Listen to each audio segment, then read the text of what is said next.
Thanks for joining us at 11. I'm Denise Valdez. And I'm Brian Loftus. Many Americans feeling more stress as interest rates rise again. That'll, of course, impact home and auto loans, but also credit cards. And it's an issue Nevadans are pretty familiar with. A recent self-study shows that our state has the most credit card debt in the nation. Sasha Loftus joining us now with more.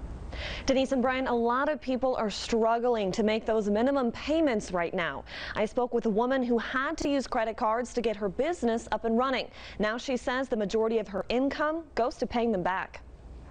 Yeah, I just feel like I'm in kind of like a debt hole. Jill Schlesinger is dealing with what she calls a vicious cycle. She opened her business, Starburst Parlor Keto Bakery, late last year and had to use her personal credit cards to get things off the ground. So I wrapped this one and then put it in the fridge. Now she's strapped with overwhelming payments every month. I'm just thinking about, oh, this credit card bill's due. It's $420 minimum. How am I going to make this payment? In May, the Federal Reserve Bank of New York said our country is carrying $841 billion in credit card debt.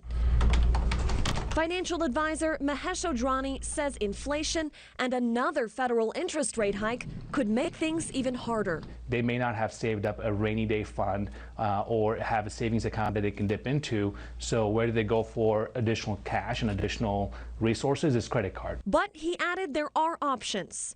You can transfer what you owe to a zero balance card or a home equity line of credit. You can also try to negotiate a lower rate or get help from a credit counselor. It's almost like spinning in a wheel that every time I think I'm going to get ahead, I just have another bill that comes in. As for Jill, she's just doing her best to stay afloat and serve the community she loves. Aside from like a dream or winning the lottery, there's no end to it. Now, Odhrani says debt consolidation companies are also an option, but he said you have to be careful. Make sure to pick a program that focuses on lowering your debt without missing payments and keeping your credit score intact.